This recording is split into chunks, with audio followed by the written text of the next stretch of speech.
When you visit Singapore for the first time, there are certain things that you have to do. I'm going to take you through 15 of the things that you must see, eat, and experience on your first trip to Singapore. And I've curated this list based on feedback from visitors and locals alike, grouping everything into 3 topics that I'm going to cover. Things that you should do in the center of Singapore, food that you should eat, and places to see that are worth traveling to. Number 1 on my list is the iconic Gardens by the Bay. This is where the super trees live. These are 20-meter tall, tree-like structures that dominate the garden skyline. The man-made trees are clad in a variety of plants to provide a shaded canopy. There are lakes and green areas to explore within the gardens, and they put on a light show every night as well. While the gardens themselves are free to roam around, I also like recommending the Flower Dome or Cloud Forest as incredible places worth visiting. Gardens by the Bay has its own MRT station, and it can also be accessed from the Bayfront MRT station. The gardens are walking distance from the famous Satay Street, but I'll talk more about food later in this video. Right next to Gardens by the Bay is the famous Marina Bay Sands. Marina Bay Sands is pretty much the most iconic landmark in Singapore. It's home to a hotel, casino, fantastic restaurants, and this amazing observation deck. The view from this deck is what I like to bring first-time visitors here for. It gives you a great perspective of the whole of Singapore. Tickets for the observation deck cost $32, but my hack here instead is to try to get a booking at Spargo. Spargo is the restaurant bar located on the observation deck, and for the same spend you can at least get a drink and somewhere nice to sit and enjoy the view. Hit like on this video if you want me to share more hacks like that. From the view you can see the Merlion, which is my next recommendation for first-time visitors to Singapore. The Merlion is the symbol of Singapore. He's a half fish, half lion who represents Singapore's beginnings as the Lion City and as a fishing village. The statue to commemorate the Merlion is located at Marina Bay, right across from Marina Bay Sands.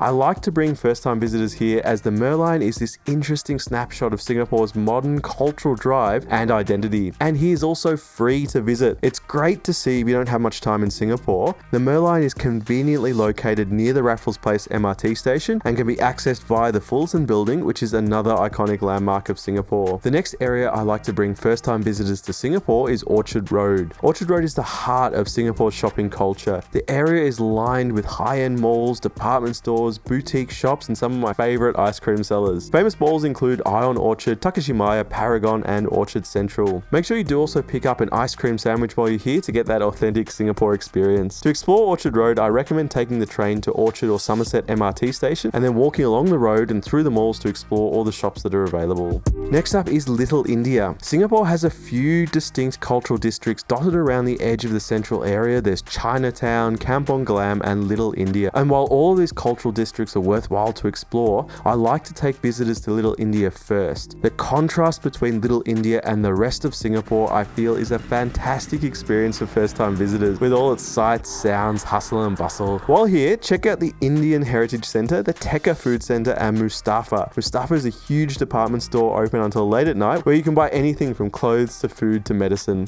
Little India is easy to access from the downtown or northeast MRT lines. Now let's talk about food. As a first-time visitor, the best way to experience Singaporean food is at an outdoor coffee shop or hawker centre. Some of the ones I like to bring first-time visitors to include La Sat, Maxwell, or Chinatown. If you're willing to travel a bit, I also recommend Old Airport Road and East Coast Lagoon. Don't forget to bring a packet of tissues with you. These are useful for reserving a seat or cleaning up yourself afterwards. Out of the dozens of dishes unique to Singapore, I'm going to share with you some of the ones that I like to bring first-time visitors to try, and first is chicken rice. Chicken rice is an iconic Singaporean dish. It's chicken that's been poached and then quickly chilled to give the skin a jelly-like texture, served with rice that's been cooked in the broth from the chicken. It's usually served with 2 or 3 sauces, and Singaporeans will tell you that you must eat the sauces with the chicken rice. I usually take first-time visitors to Tian Tian at Maxwell. However, if the queue is too long, La Sat also has a tasty chicken rice. Expect to spend about $4 to $9 on a serve of chicken rice. Next up is Kaya Toast. This is my personal favorite right now, so I'm including it in this list. Kaya is a sweet spread made from coconut, pandan, and traditionally with egg as well. The toast is thinly sliced and slathered with a layer of kaya, and then a thick slice of butter is added. My favorite way to order it is part of a set with kopi and eggs. I enjoy dipping the toast in the runny eggs. Make sure you add soy sauce and white pepper with your eggs though if you're getting the set. On its own, Kaya Toast costs around $2 to $4, though if you order as part of a set with kopi and eggs, it typically costs around around $5 to $7. For first time visitors, I recommend the Yakun Kaya toast chain. I found each outlet I've tried to be consistently reliable and the printed menu is easy to order from. They can also help you with the sauce for the eggs. Toastbox is another accessible brand that serves great kaya toast. Next up is satay. These are skewers of meat grilled over a smoky charcoal fire. You can get chicken, pork, mutton, or beef, marinated in a mix of spices and served with a generous helping of peanut sauce. Satay typically costs around 60 to 90 cents per stick, and the classic first time place to enjoy them is the Satay Street next to La Parsap. If you are eating here, I recommend sticking to the satay though. The set menus and seafood skewers seemed really expensive last time I visited. Laksa is my next recommendation for first time visitors, and laksa consists of a coconut milk based broth, rice noodles, and toppings of prawn, fish cake, bean sprouts, tofu, and occasionally cockles as well. It often includes a spice paste that can be a bit hot for first time visitors, so ask for it without chili if you're worried about spice. I find it's refreshing in the Singapore heat as it makes you perspire and will cool you down after you've finished. Katong to me is the home of laksa, and that's where I recommend first timers try it. My favourite is hidden away under the Roxy Square building. A more accessible laksa though, great for first time visitors, is sold by Toastbox. As my Singaporean wife taught me, a good laksa should be able to be eaten only with a spoon, and Toastbox meets this criteria. Now, what trip to Singapore would be complete without eating chili crab? Chili crab is another classic Singapore dish. It's a mud crab served in a thick creamy sauce of sweet and savoury tomato and chili. A popular alternative is pepper crab, which is similarly served drowning in a pepper-based sauce. The crab should always be eaten with mantou buns. These are deep fried bread buns perfect for mopping up the sauce.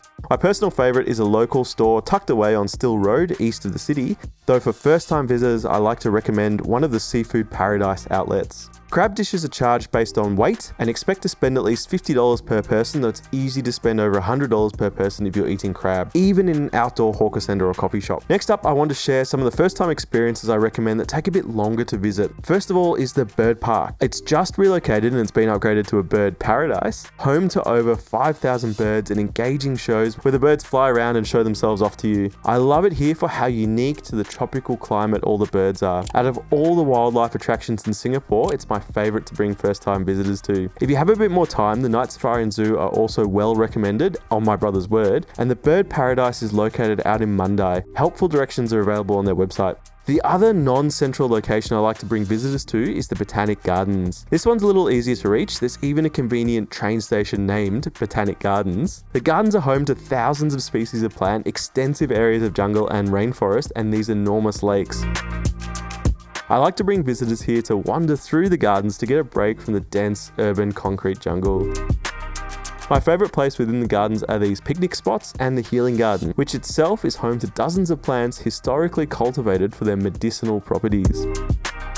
Most of the gardens are free to visit, though there are special areas that can attract an entrance fee. My next favourite place that I recommend to nearly everyone, first time visitor or not, even if you only have a few hours stopover in Singapore, is Jewel. Jewel is home to the giant 40-metre high indoor waterfall that is surrounded by this incredible green space. My recommendation for the best experience is to climb the stairs hidden amongst the greenery to get away from the crowd. The viewing area at the Canopy Park level is also typically less crowded and can be a good spot to get a great view of the waterfall. Much of the food I've recommended earlier in this video can also be found at Jewel. It was really designed as a microcosm of Singapore for visitors to experience.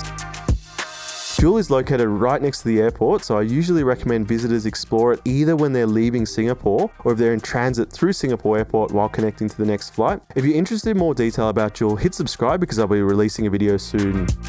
Jewel is also conveniently connected to the Changi Airport train station if you're using the train to get to the airport. I've talked a lot about trains in this video, and it's another thing I love to show first-time visitors. Singapore has one of the world's most extensive networks of driverless trains. Nearly every train in the city can operate itself entirely without a human. And it's cheap to use. Journeys start from $1 and are charged based on the distance you travel. You won't pay more than $2.26 for a journey, even if you're going all the way out to Jewel and Changi. If you're visiting Singapore and want to know more about how the trains work here, I put together a whole video that explains how to buy a ticket and use the network. Check it out here next.